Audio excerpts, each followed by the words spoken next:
Assalamualaikum warahmatullahi wabarakatuh. Selamat pagi, siang, sore, dan malam Sobat Berakhlak.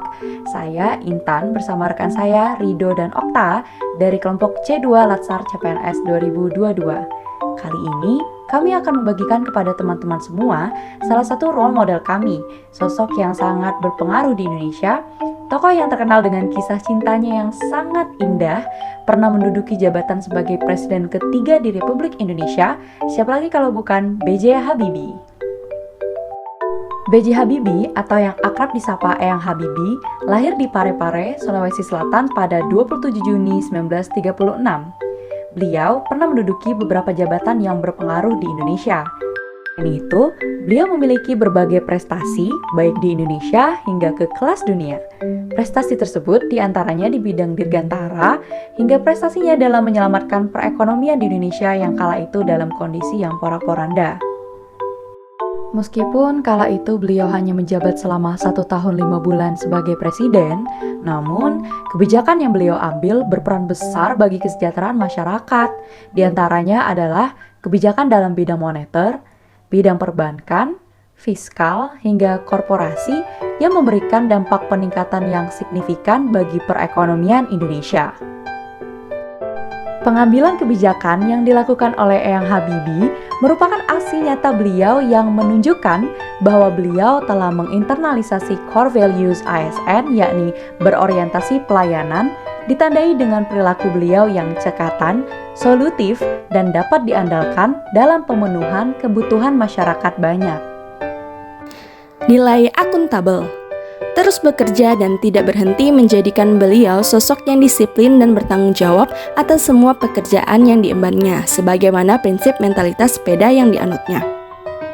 Saat menjadi Menteri Riset dan Teknologi di masa Orde Baru, beliau sama sekali tidak pernah menyalahgunakan jabatannya dan memiliki integritas yang tinggi dengan cara menolak suap maupun gratifikasi dalam proyek pengembangan industri pesawat nasional.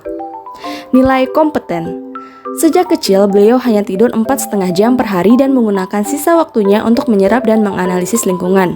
Beliau juga menggunakan waktu sebanyak 7,5 jam per hari untuk belajar menulis dan membaca.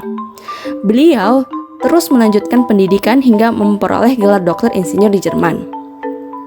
Atas kompetensinya yang tinggi, beliau dapat membuat pesawat pertama Indonesia yang diberi nama N250. Beliau juga berhasil menciptakan teorema Habibie atau crack propagation theory. Semua itu adalah bentuk nilai-nilai kompeten.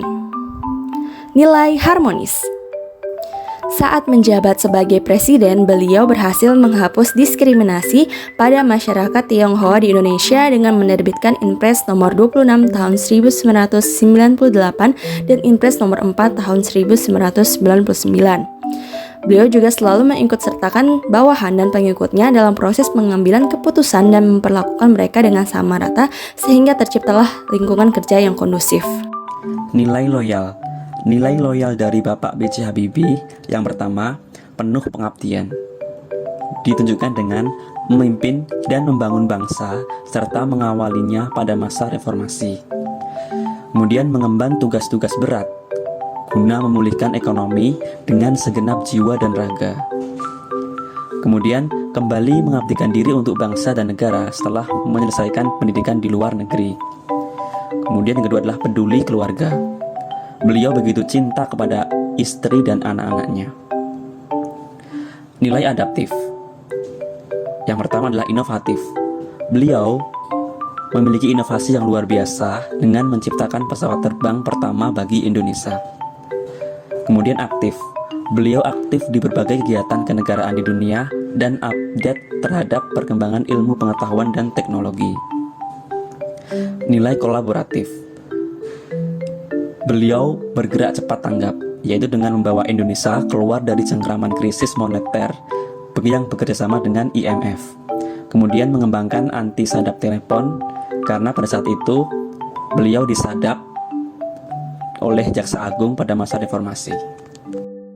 Terima kasih sudah menonton. Semoga kita dapat menginternalisasi core values ASN berakhlak, berorientasi pelayanan, akuntabel, kompeten, harmonis, loyal, adaptif, dan kolaboratif.